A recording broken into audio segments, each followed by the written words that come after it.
Hey, what's up everyone? Tedrick85 here, and today I'm going to be talking about the Book 3 finale of The Legend of Korra titled Venom of the Red Lotus. Now, how I'm going to tackle this vlog entry is that I'm going to kind of do a recap of episode 12, and then I'm going to talk about what happened in this episode, because I gotta admit it was really hard to talk about episode 12 without referencing this one that I'm going to be talking about now, so you could really clump the two episodes together. It really did feel like a two-parter rather than two separate episodes. So, anyway, I'm just talk about, these last two episodes as a whole, as well as talk about the main points of episode 13. Which, first thing I'm gonna talk about right off the bat, which shouldn't be a real surprise, is that, Korra being held captive by Zahir. And, this is a really intense part of the, not only this episode or this book, but the entire series, because while she's being held captive by Zahir, we get to see a little bit of Korra's inner demons, and the way that's brought about is that Zahir administers this poison. It's like a metallic-based poison, so it forces her to enter the Avatar state so he can kill her and end the Avatar cycle. And while the poison's being administered, and as it's seeping into her skin and that, it's starting to affect her, she's looking back at all the demons that she's faced, all the bad guys that she's faced. She looks back at Amon and how frightful she was that he was going to take away her bending, and she looked back at Unalaq and her struggles with him, and how the Dark Avatar, when he fused with Batu, ripped out Rava from her body and destroyed her, ending the first Avatar cycle. And she really had an emotional and physical struggle while being held captive by Zahir. And I know she tried to fight it off as much as she could in that, and you could see Gazan was getting kind of impatient, but Zahir assured him that it was just a matter of time before she could go into the Avatar state. But before I talk more about Korra, I gotta mention a second big part of this episode, which was Janora. And you can tell that she's really becoming a really important character in this show, because here she was able to find Korra through her astral projection, or her spirit, and that. And not only did she find Korra, but she pretty much broke to all the Air Nation people that they were going to do this by themselves, have to find a way out of captivity by themselves. But Janora already had a plan in mind, and that's what I mean by her being such a powerful character, because she's able to get even the worst situation and turn it where the status quo changes in her favor and that. And we saw that when she airbent up that the one guard's outfit so she can get the keys in that, so they can escape in that. But yeah, Janora was really impressive in this episode, which I'll talk about more later on in this video. But like I said a few minutes ago, Korra tried to fight the being in the Avatar state, but here she ends up going to the Avatar state anyway, because it's her body's natural response to any kind of toxin or anything harmful being onto her body and that. But much to Zahir's surprise and rather disappointment, Korra manages to get herself out of the platinum shackles that she is.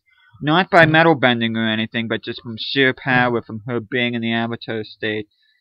So, it's really cool, too, because it reminded me of Aang on the last episode of Avatar: Last Airbender, when he finally got back in the Avatar state.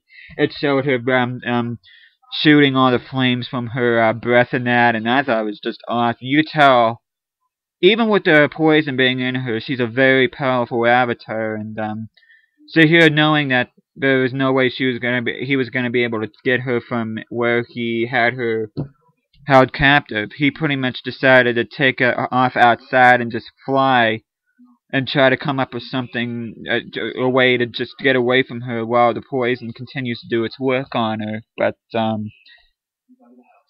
Yeah, and speaking about that too, when we see Korra and Zahir outside, pretty much flying, and that the setting that they're at is pretty much very similar to that of the final episode of Avatar: Last Airbender, where the Aang and Ozai are fighting at the Wulong Forest with the high rock pillars and stuff like that. You see that in this episode. And I'm not sure if Drake purposely did this to make this an illusion of that, try to compare this battle to that of Aang and Ozai. But it's definitely an important battle for Korra because here she's fighting against someone claiming that they want balance in the world, but at the same time, in hindsight, they don't realize that they're actually doing more harm than good, even if their intentions are good. But yeah, eventually the poison continues to do her work, and she ends up getting incapacitated by the poison. And here looks like he might end up getting the finishing touch on her by doing the same thing hers what he did on the Earth Queen, and that is suffocating her by taking all the air out of her through use of airbending. But just when it looks like it's going to be the end of Korra, Janora and the airbending students end up forming this really big tornado and causing Zahir to get pretty much sucked towards it, and that, which is another ingenious idea by Janora and that, and how much she's grown as a character since the very first episode and that. And luckily, she and the Air Nation was able to do this in time so Korra would be saved from impending death.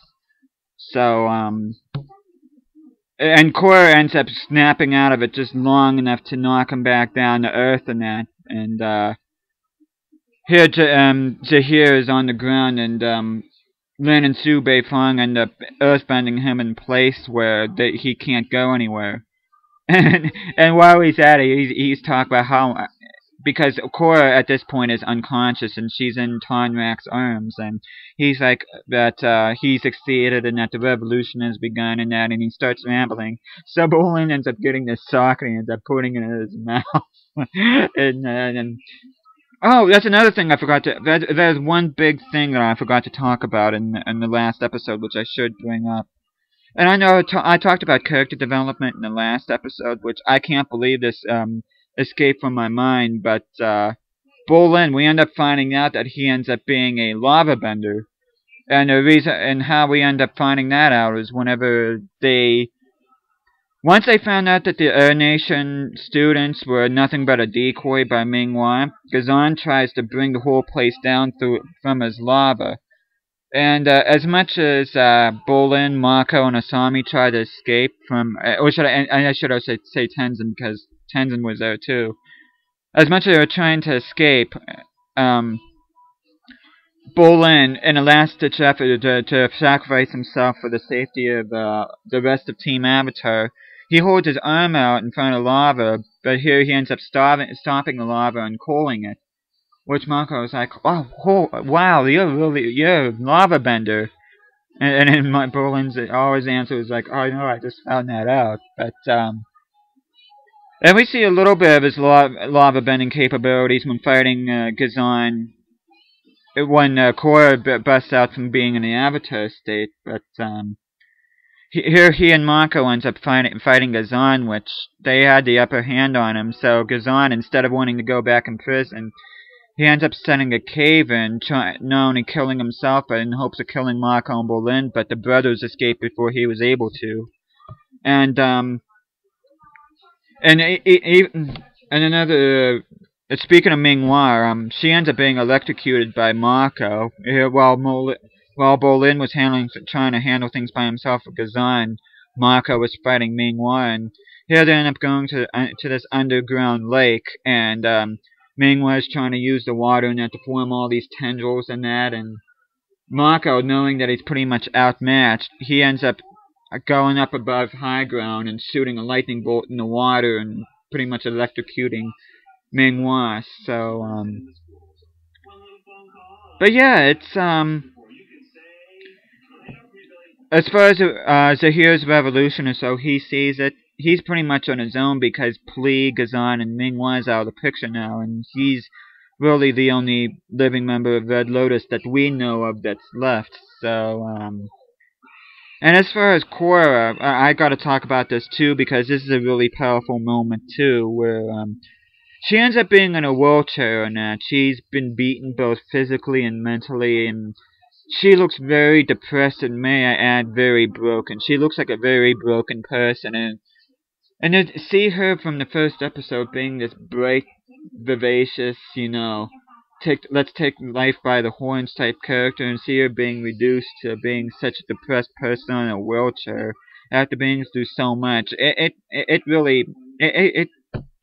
it really hurt me to see that, because I think she's a really good avatar, and she's been through a lot, and to see her like that is just bothersome. And I really have to give Asami props too, because especially in this book, she's really been looking after Korra a lot, and even you can see when Korra's in a wheelchair, Asami looked at her and she's like, if you want to talk to anybody, or she needs anything, that she'll be there. So you can tell that that friendship is really strong, which, of course, you get to see people out there saying, well, it's more than a friendship. There could be a Korra Asami thing, which I would be all for if they got together. But I might talk about that in a future video, but who knows. But I'm not going to be talking about shipping or anything like that. I'm just going to be talking about the main points of this episode, and which I'm just going to make one last point before I close this video. I know I've been rambling on and on as it is, but the last thing I do want to mention in terms of this episode is Denora finally getting her airbending tattoos, which I have to admit, it brought a tear to my eye seeing her with the airbending tattoos, because she looked almost exactly like Aang, and I thought it was really awesome, because she's like the first airbending master that's been in the world since before the Air Nomad genocide, and I know if Aang was still alive, he'd be proud of her, and you can tell Tenzin's definitely proud of her, and everybody else is proud of her. And you see Korra just looking at her, just shedding a tear, and that, and that's the thing too. But it's close off the episode was the one single tear coming out of Korra's eye, and that, and